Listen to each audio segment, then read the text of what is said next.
Light from the Word, a study of the Holy Scriptures through Reform and New Covenant Biblical Theology perspective.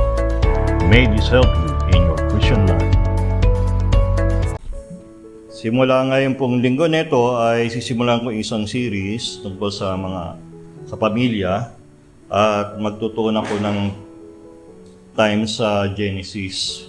Pero tutuloy ko pa rin yung pagpapalit-palit ng tungkol sa sulat at buhay ni Apostol Pablo, tungkol sa libro ng Job at saka mga sulat ni Apostol Juan, mas lalo sa kaligtasan at katiyakan ng kaligtasan.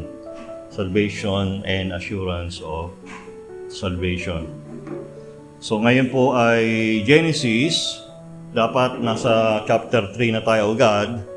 Ngunit binalikan ko, pinabalik ako sa Genesis chapter 1. So tayo po ay nagnarangin naman na kanina.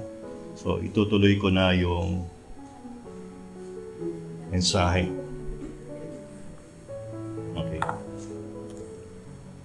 Noong ako ay ini-interview para maging supervisor sa isang semicon at nagtrabaho ko ng sandali lang doon, ay tinanong sa akin ng interviewee kung ano ang mga factors na yung iisipin kung ikaw ay magsusupervise o magmamanage ng isang work area. So, tinuturo yan sa engineering, miski sa college siguro, na may tinatawag na 6 na M sa English ha. Man, machine, method, material, milieu or location, and measurement. So, yan ay mga bagay na iyong ihahanda kung gusto mong mag-manage o magsimula rin ng isang negosyo. Wari, kung meron kang pera, magnegosyo na parang karoon ng 7-Eleven, pwede rin naman kung ikaw ay magnenegosyo ng sa malamig. Kasi kagabi napanood ko yung sa Rated K, yung tiga Cebu, na meron siyang sa malamig na nagti-TikTok, nag-aaral ng BS Criminology, at siya pa yung tumatayong tatay ng kanilang pamilya. Kung 7-Eleven yun, ay siyempre yung man, ikaw yun, manager, at saka kukuha ka na mapagkakatiwala ang mga tao. Location, siyempre, hindi ka naman magtatayo ng 7-Eleven sa looban. Do yung Alphamart ay yun ang ginawa nila, loob-looban para hindi na lalabas. Tapos, yung mismong prangkisa ng 7-Eleven ay magbibigay sa iyo ng merchandise na ibebenta, material. Sila yung magte-train dun sa yung mga tao at yung sistema ng pagre-replenish nung nilalaman. Resupply. So, ang iisipin mo na lang ay yung pagbabayad ng sweldo ng trabahador, electricity, saka water. At kung gusto mo, mayroon kang sikyo o maglagay ka lang ng CCTV camera. Sabi nung aking kasama sa trabaho na mayroon siyang 3 ng 7-Eleven, ay kailangan mo talaga ang CCTV camera. Kasi doon lang doon talaga lumulusot ang pera.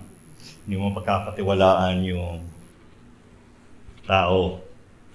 Mapagkakatiwalaan mo siya pag alam niyang mayroong tumitingin sa kanya. At saka yung mga nang-hold up ay nape-prevent pag nakikitang mayroong CCTV camera. So yun yung mga bagay na dapat tandaan natin kung magnenegosyo ka o magpaplano ka rin ng iyong buhay. Kung hindi mo i-consider yon ay you are planning to lose, matalo. At yun ang kumisa na kulang. Yung sinasabi kulang sa diskarte ay kulang ng pre-planning o planning sa mga bagay na iyong gagawin. In fact, pwede ka magbasa ng libro, manood sa YouTube, o kaya magtanong ka sa taong merong kaparehong negosyo o trabaho. So, ang dami na pwedeng gawin. Mahiyain ka lang o batugan kung hindi mo gagawin yung mga bagay na yan. Ngayon naman ay tumagang ito, pag-aaralan natin ang unang pagtatayo ng unang pamilya na sinimulan ng Diyos. Tapos mamaya apply natin para sa mga ama o magulang sa kanilang pamilya. Okay? Basahin natin yung first part. Genesis chapter 1, 24 to 25.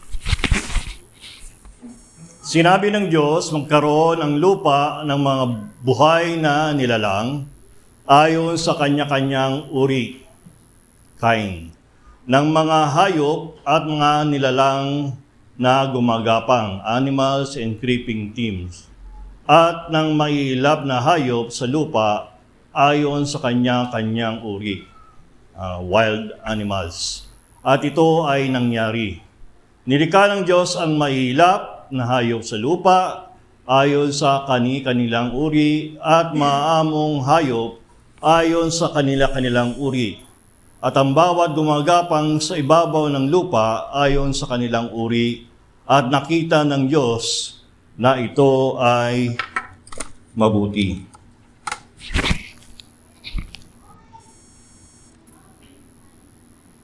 So mapapansin po natin, ito ay before the 6th day. At bago pa doon, day 1 to 5 ay hinanda ng Diyos yung magiging environment ng tao. Hinanda niya. At ang huli niyang hinanda ay mga hayop na maaring makatulong sa kanya. Later doon sa Genesis chapter 2, yung mas mahabang paliwanag, ay yun ang mga pinangalanan ni Adan. So yung ginawa dito ay yung mga livestock, small animals, and wild animals. At yun ay merong kakayahan na mag-reproduce according to their kind, species. So ibig sabihin, yung aso, pwede mag-crossbreed sa aso, pero hindi magiging pusa. Yung kabayo, pwede siya mag-crossbreed sa stallion o Arabian, whatever, pero hindi siya magkakaroon ng anak na tigre. So yung andun yung pwede mag-crossbreed within its kind, pero hindi pwedeng magkaroon ng monster tuloy sasabihin ko. So yung ganon, paghahalo. Sa mythology lang yung mga nangyayari na may centaur o yung mga nilalang na ganon. Okay. At sinabi ng Diyos na ito ay mabuti. Okay. So God equipped man with helpers. So apply po natin sa mga magulang at saka mas lalo na sa ama. Ngayon ay naiisip ko nang sabihin yung magulang dahil kung iisipin ay ama lang yung tinutukoy doon. Kasi sa panahon na ngayon ay nagtatrabaho na rin ang mga babae. Si Mabel ay nagtatrabaho yan. Nauna pa sa akin magtrabaho dahil 17 years old, nagtrabaho na siya. Tumigil lang siya noong year 2000. At natatandaan ko, parang sweldo niya ay nasa 40. Ako rin nasa 40. So dahil ilan na yung anak namin, 4 na, nag-resign siya. Nawala yung 40. Bye-bye. So ako na lang yung kumakayod nun. Kasi mahirap eh, 4 yung anak namin eh. So, mga magulang, dapat tayo ay ang nagbibigay ng mga pangangailangan ng ating mga anak. We need to provide our children with tools and materials for them to live and grow. Ngayon, kung iisipin mo, obvious naman yun, di ba? Tama? Obvious. Pero, hindi na kasi obvious ngayon eh. Pag ako'y nakikinig kay Tulpo, ang daming sitwasyon na ang reklamo ay mga ama ng tahanan. Either hindi nagtatrabaho o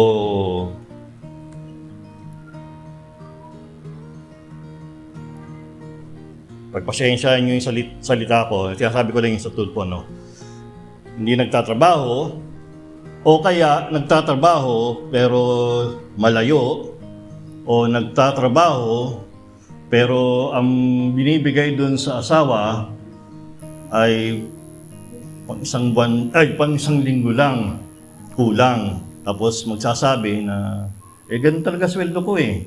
Tapos malalaman mo na kaya pala meron siyang kalaguyo na pupunta doon yung pera o kaya meron siyang ibang anak.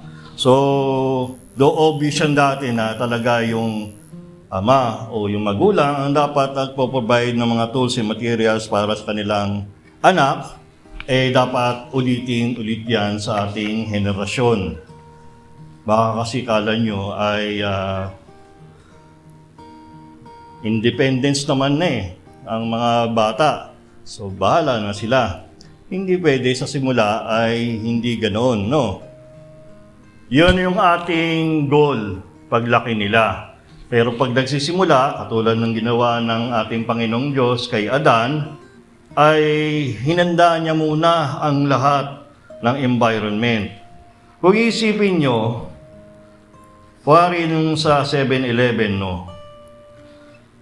Ibig sabihin, meron kang pera, meron kang lokasyon, pero meron ka pa rin gagawin. Hindi porke meron kang prangkisa na nabili, maghihintay ka lang sa dulo ng isang buwan at kukuha ka ng sweldo. Pag ginawa mo yon, baka wala kang makuwang kita. Pag tinignan nyo yung man, machine, method, material, location, measurement, ay meron pa rin gagawin ang tao. Ihahanda, imo-monitor, iso-supervise. At sa ating mga magulang, meron dapat tayong ihahanda para sa ating mga anak. Unang-una, dapat kailangan nila ng tahanan, pisikal. At hindi pwedeng nasa kalsada sila titira. Dahil kung init at ulan, mamamatay ang inyong anak sa sakit. Okay? Kailangan ng kama o mahihigan.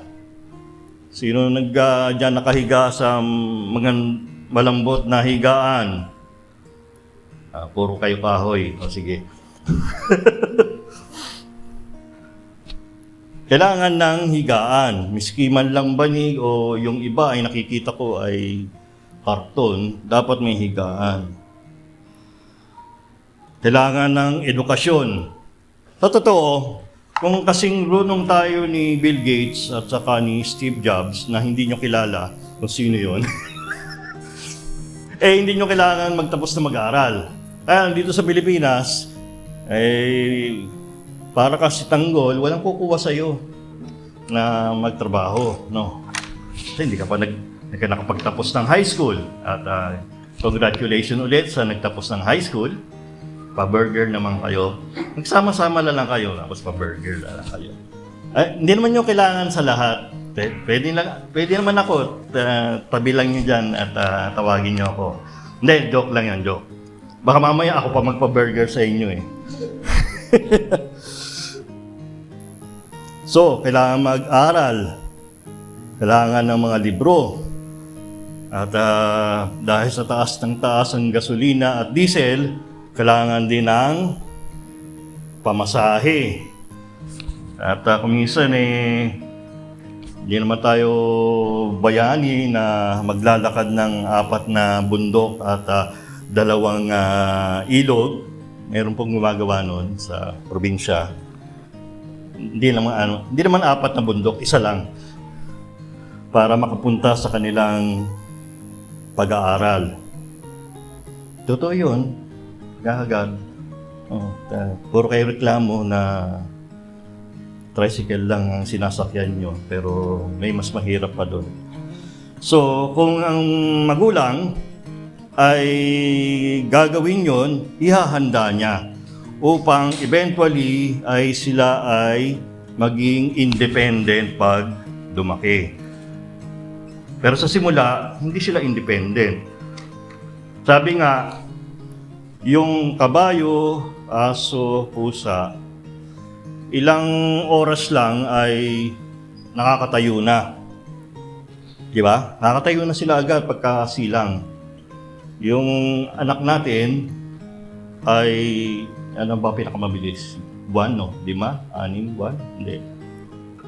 Hindi ko na nakalimutan ko na eh. Basta buwan yun. Oo. Hindi ganun kabilis. So, they need something for us so that they will grow. Okay? Pangalawa, next. Sinabi ng Diyos, dalangin natin ang tao, ating larawan, ayon sa ating wangis, at magkakaroon sila ng pamamahala sa mga isda sa dagat, sa mga ibon sa himpapawid, sa mga hayop sa buong lupa, at sa bawat gumagapang sa ibabaw ng lupa. Kaya't nilalang ng Diyos ang tao ayon sa kanyang sariling larawan. Ayon sa larawan ng Diyos, siya ay nilalang. Sila'y kanyang nilalang na lalaki at babae. Sila'y binasbasa ng Diyos at sa kanila'y sinabi ng Diyos, kayo'y magkaroon ng mga anak at magpakarami, punuin ninyo ang lupa at supilin nyo ito. Tigil muna tayo doon. Balik tayo doon sa isa. Okay. So, image and likeness of God.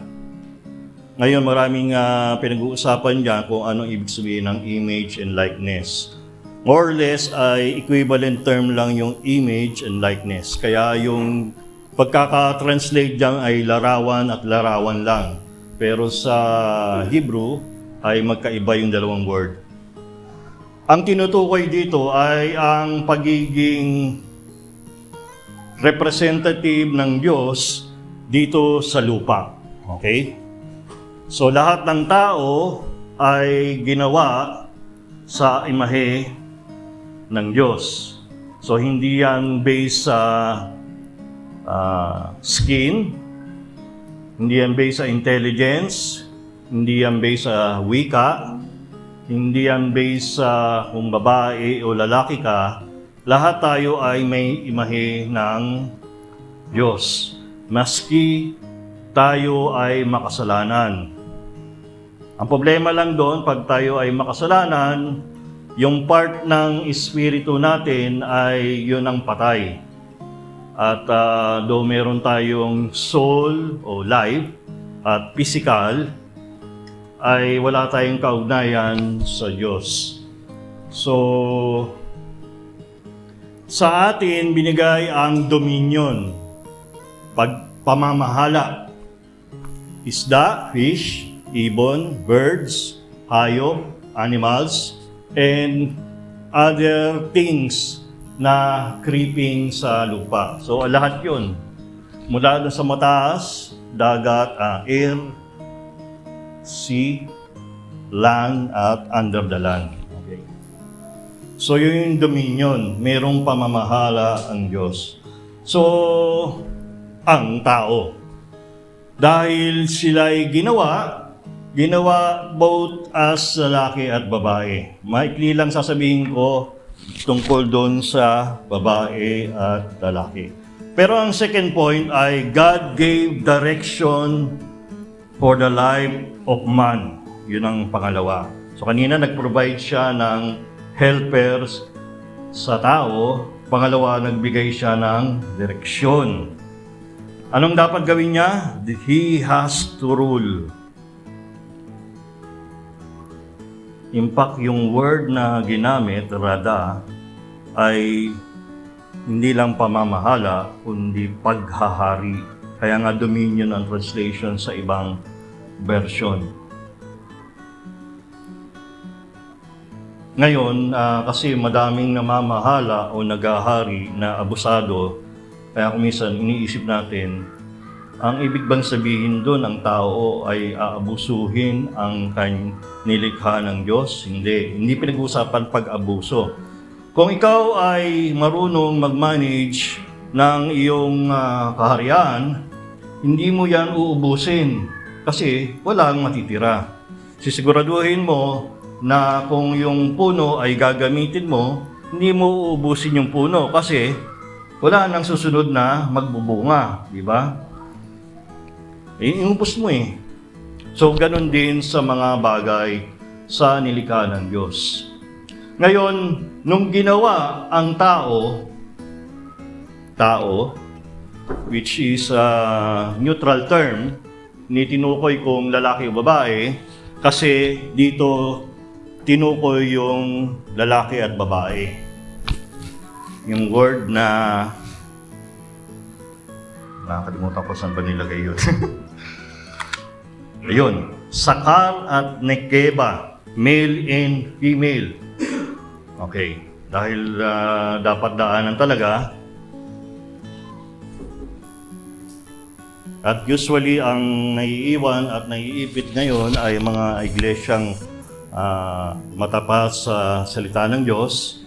Sa totoo lang talaga, ang gender o sex, equivalent yon ay lalaki at babae lang. Kasi pag pinag-usapan itong text na ito, makikita nyo yung reproductive purpose ng Diyos.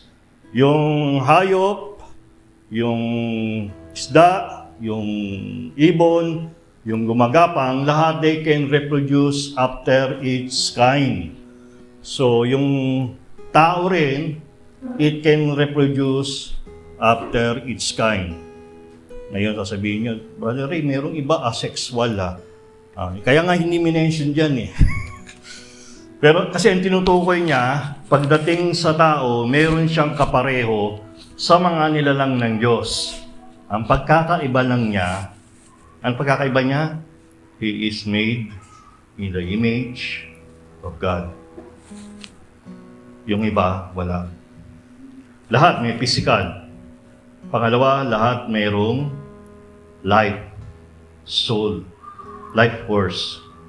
Pero sa espiritu natin,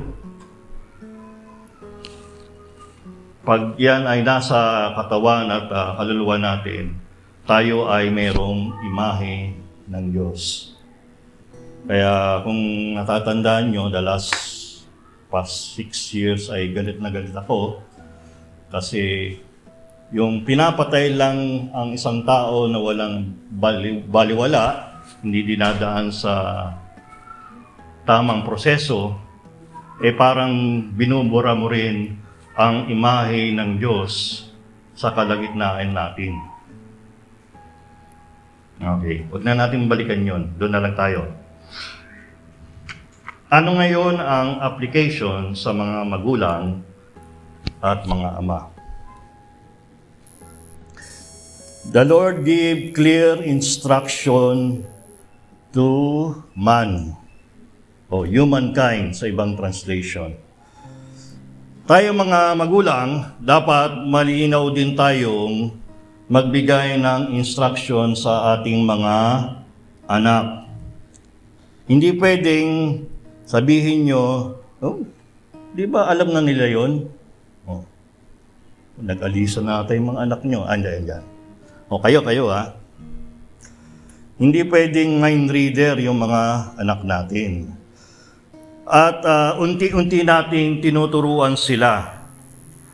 Sa trabaho, mayroong tinatawag na adaptive leadership technique. Pag yung may alam na, matagal na sa trabaho, ay hindi mo na siya masyadong dinidiktahan kung anong gagawin. Pag meron na lang siyang problema, tatanong sa'yo, saka mo sasabihin. Meron naman iba, gitna, meron ng alam, pero hindi pa kasing tanda. So, minomonitor mo lang yung ginagawa at pag nagkamali o may pagkukulang, sinasabihan mo. Ngayon, iba yan doon sa bagong-bagong empleyado. At ito, marami nagkakamali. Ewan ko kung bakit ganun. Yung ibang supervisor, mag-hire, tapos papabayaan na lang yung bago. Bahala ka sa buhay mo. Alamin mo kung anong gusto ko. Alamin mo kung paano ka matututo. Wala man lang sasabihin doon sa foreman o turuan mo yan. A-assume na ikaw ay may alam na. Bago ka nga. Kasi dapat tinuturuan ng directly. In fact, sa amin, sa Meralco, ay tinatandem ka sa mas senior sa'yo. Para kuminsan sa amin, mga 1 year bago ka pakinabangan ng Meralco. Kasi hindi mo pa alam. Ewan ko sa mga BPO kung gaano katagal bago ka pakinabangan talaga na naintindihan mo na hindi mo sisigawan ang customer mo, hindi mo mumurahin, at hindi mo rin pagbabaksan ng telepono. So, ganun din sa ating mga anak. Pag mga bata pa, maliwanag, huwag kang tatawid ng kalsada. Tinanong ka, bakit po? Kasi baka mamatay ka. Totoo naman di ba? Simple. Kasi pag in-explain mong madami yon, baka malito lang. Sasabihin mo kasi pag tumawid ka, baka mayroong dumating na sasakyan, tapos ikaw hindi mo tinignan na sa kaliwa at kanan, abutan ka. Pag sinabi mo yon, masyadong mahaba, di ba? Sa simula, sasabihin mo lang, huwag kang tatawid. Kasi later pwede ka nang tumawid. Pero, tingnan mo muna kaliwa kanan, saka ka lang tatawid. Okay. So, if the Lord give us clear direction, dapat matuto rin tayong magbigay ng direction. Ewan po ba, may mga tao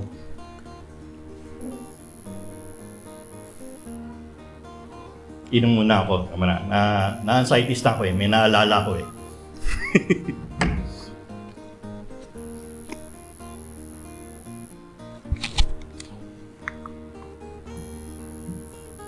Kasi minsan, yung nagtrabaho sa isang kumpanya, lumipat sa ibang kumpanya, i-assume na pareho lang yung paraan nila mula doon sa lumang kumpanya. May kuminsan iba rito. Pare, pagiging late. Okay. Doon sa isa, malate ka ng 5 minutes, okay lang.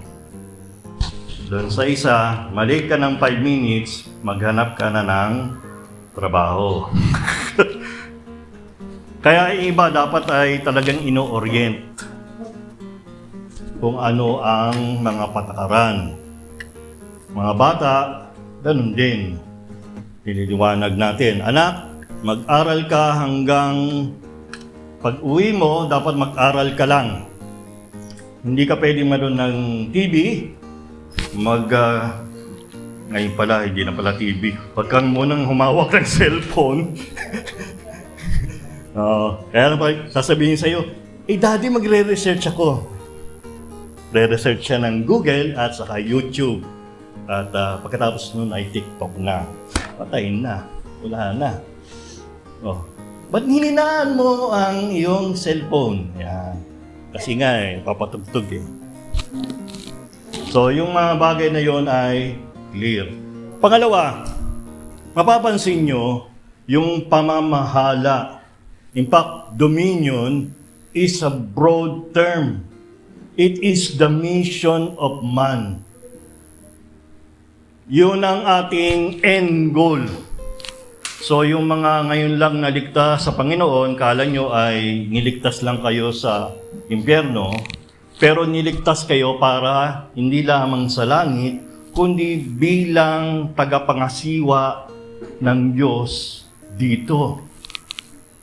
So kung saan man tayo ilagay, tayo ay namamahala. We have dominion. At hindi tayo matatapos hanggang tayo ay hindi tinatawag ng Diyos. To our children, we should also tell them the broad mission that God gave them. Mga anak, hindi lang para yan ay guminhawa ang ating buhay, which is good, at makakain tayo ng 3 o 5 beses isang araw. Pilipino daw 5 beses talaga eh. Pipilit talaga, may recess eh. Saka may merienda. Meron pa nga 6 eh. Matutulog na lang, meron pa rin. Okay. Okay rin yun, yung manginhawang buhay.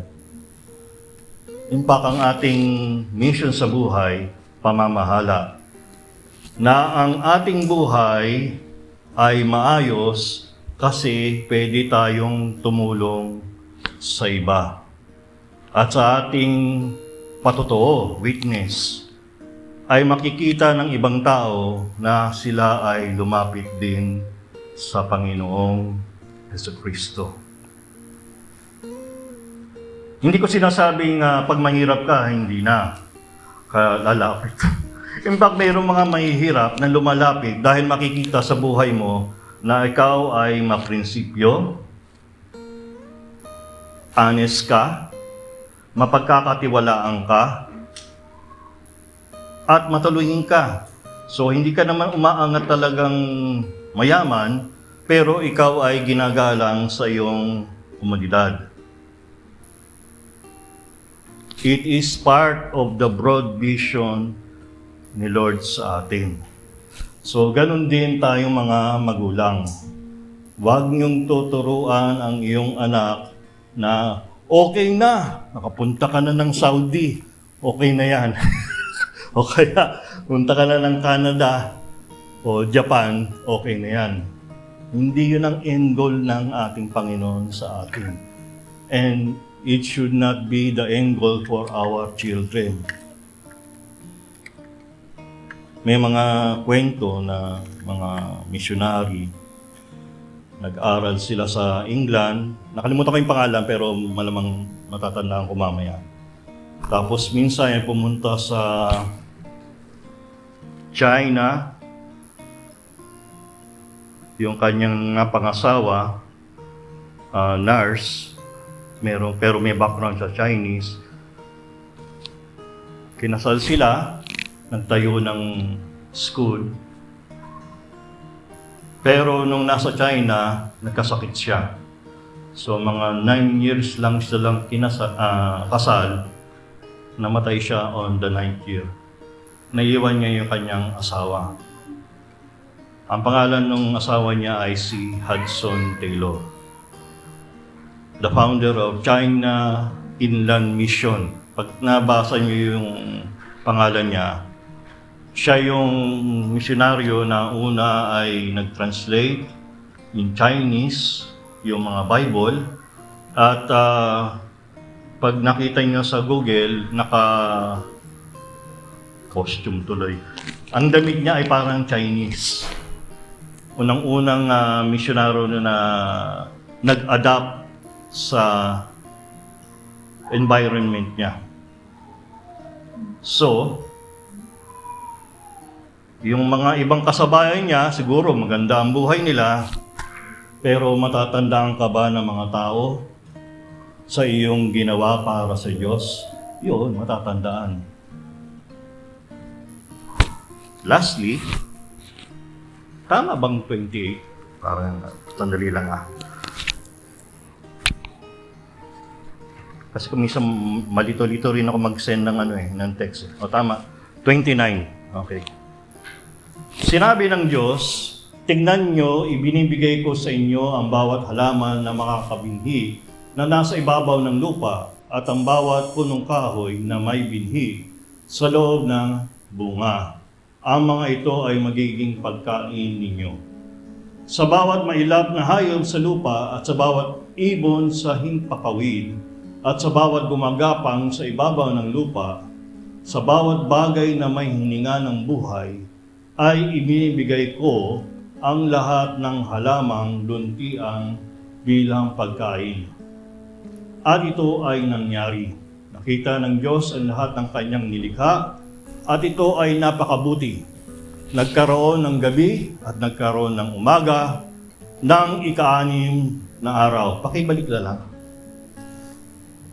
Makikita natin dyan na before the fall and before the deluge, ang pinapayagan lang kainin ng mga tao ay yan, halaman. So, vegetarian ang original na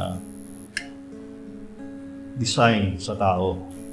At maging yung mga hayop sa lupa, ibon sa himpapawid, binigay o yung mga gumagapang sa ibabaw ng lupa, ang binigay sa kanila ay yung mga green.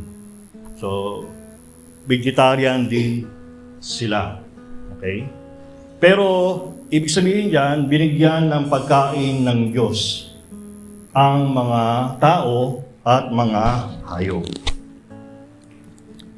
God provided food for man and even his helper.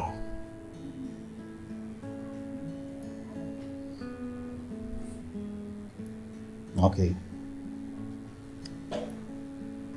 Ang Diyos ay kompleto magbigay sa atin at hindi niya nineneglect yung mga aspeto na sa tingin natin ay parang andun naman na yun pwede naman niyang kuhanin. Liliwanag niya na ito ang gagawin nyo, niliwanag din niya na ito ang inyong kakainin. Okay. Lastly, ang application natin sa ating mga magulang, from ancient times, it is the father who provides food, sustenance to his children. Kaya nga usually ay hunter ang lalaki. At ang nurturer ay ang mga kababaihan, nag-aalaga sa bata. Pero ngayon nga, dahil nga may mga pagbabago at may kahirapan sa buhay, merong ibang mga kababaihan na pumapasok na magtrabaho. Okay? Wala pong masama doon, hindi naman pinagbawal ng Diyos ang bagay na yon. At in fact sa Proverbs 31 ay isa yon sa mga qualities ng virtuous woman sa Proverbs 31.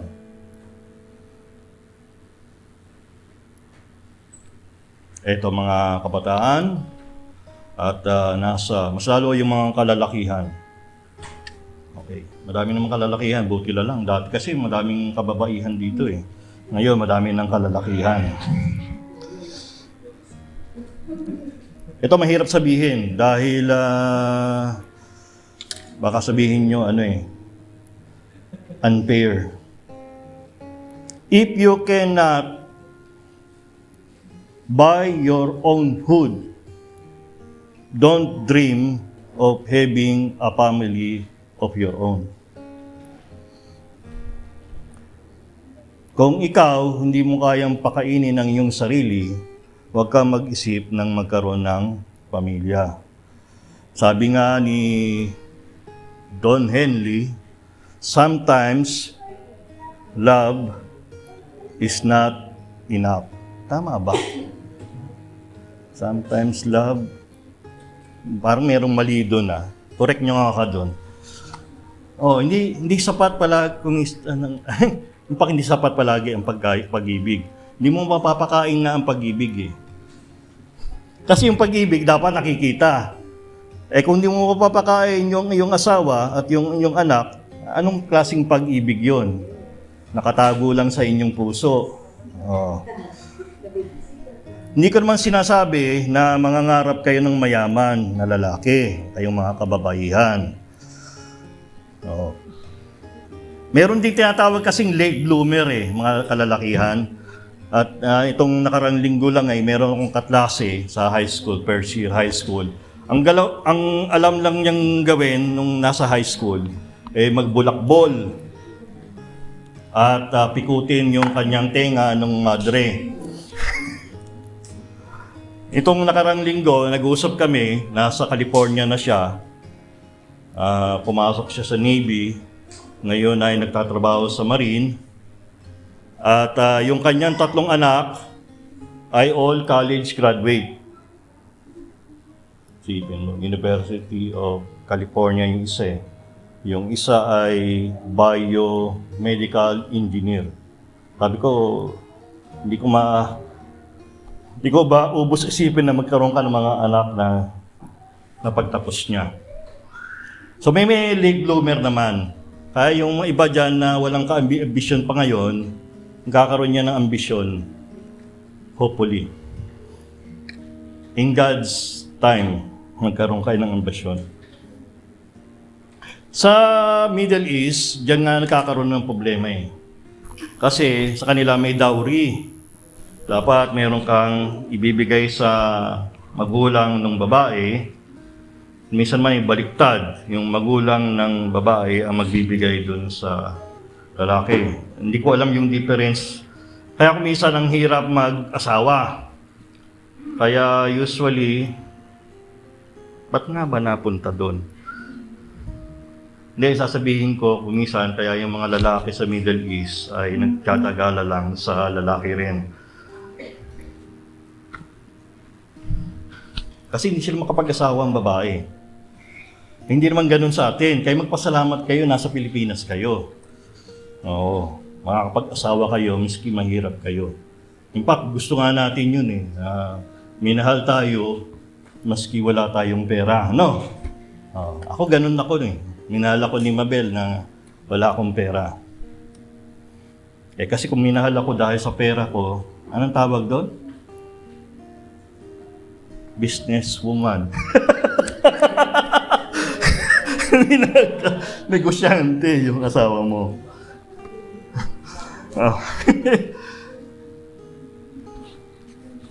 So, dapat ay nag-iisip yung magpapakasal at magkakaroon ng pamilya. Kasi unang basic yung pagkain Hindi naman sinasabi na dapat ay mayaman na puro Jollibee palaging kakainin nyo. Talaga maghihirap kayo. Miski ako, kung palaging Jollibee ang kakainin ko sa tanghalian, lagpas na 100 ng Jollibee, di ba? Kung kumain ka lang dun sa kantin nyo, baka 50 o 60 pesos, mayroong pang sabaw yon, mayroong ka pang gulay. Pero pag Jollibee, parang lang ata yun Oo. Chicken na ba yun? Alam ko, 200 na yung chicken Hindi ka nagja-Jollibee ulit. Hindi mo alam Okay. Uy! Tapos na ako. Hindi. Ito pala. Conclusion.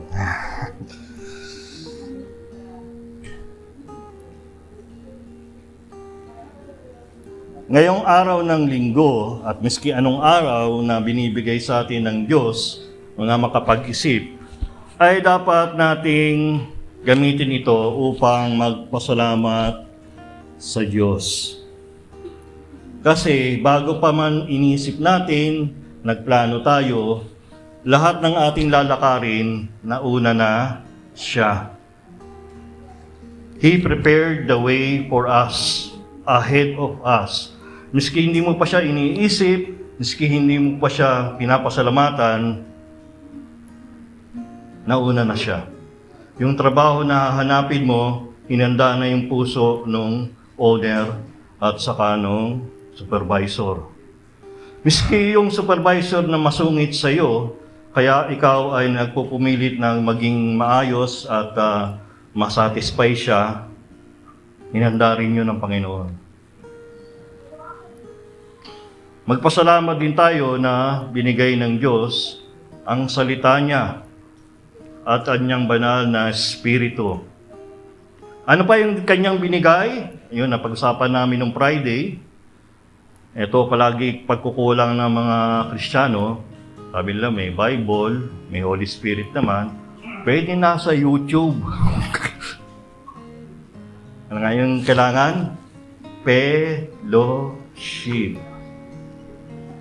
Kailangan nyo ng kapwa Kristiyano para mayroong matanungan, mag-encourage, maintindihan, mag-sharean.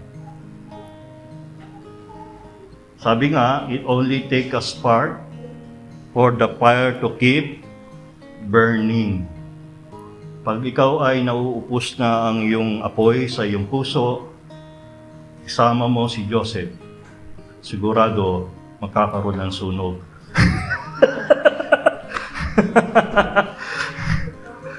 Lastly, magpasalamat tayo palagi dahil sa ating daily bread. Daily bread. Yung paggising mo sa umaga, meron kang makakain. Magpasalamat din kayo na nakakainom pa kayo ng kape. At hindi na ako nakakainom ng kape. Bawal sa akin. Matagal ko nang naamoy ang kape. Pero hindi ko maiinom. Sarap pa naman ang amoy ng kape pag yung brew. Oo. Pag amoy pumpa lang. Hindi mo na kailangan pumunta ng Starbucks. Meron namang Starbucks o kung ano mang pangalan na nanggaya sa Starbucks. Pasalamat kayo noon na meron ganun. So, pasalamat tayo sa Panginoon na merong daily bread tayo na kinakain. At kung meron tayong mga magulang, ayan mga anak, mga magulang na nagtatrabaho, miski anong oras, mas lalo nung pandemic ay hirap na magtrabaho, pero nasa labas, miski iniintriga sa trabaho, pumapasok pa rin. Miski dumadaan ng kalsada papuntang Ortigas, hindi na ako yon kasi mamamatay ako nung pag ako'y pupunta na Ortigas palagi dahil 2 oras ang dati 1 oras lang yun 4 na oras yun sa isang araw. Meron akong babasahin, pero meron akong kanina napakinggan na kanta. Puro kanta yung naalala ko. Pero babasahin ko yung Psalm, wala dyan. Wala pahabol Psalm 104:14. Yung kanta, ang sabi nung kanta, hindi ko matandaan yung na nahawa ko dun sa mga kanta nyo. Hindi ko na matandaan kung anong tunog ng kanta Don't you know that my love is here? Don't you know my love is real? Hindi ko na makanta kasi na LSS ko doon sa kanta nyo Alam niyo yun. Verse 14, Psalm 104. You cause the grass to grow for the livestock and plants for man to cultivate, that he may bring forth food from the earth. 27-30. These all look to you to give them their food in due season. When you give it to them, they gather it up. When you open your hand, they are filled with good things. When you hide your face, they are dismayed. When you take away their breath, they die and return to dust. When you send forth your spirit, they are created, and you renew the face of the ground. Mga kapatid, don't you know that God's love is here? Mga kapatid, don't you know that God's love is real? Tayo po'y manalangin. Please don't forget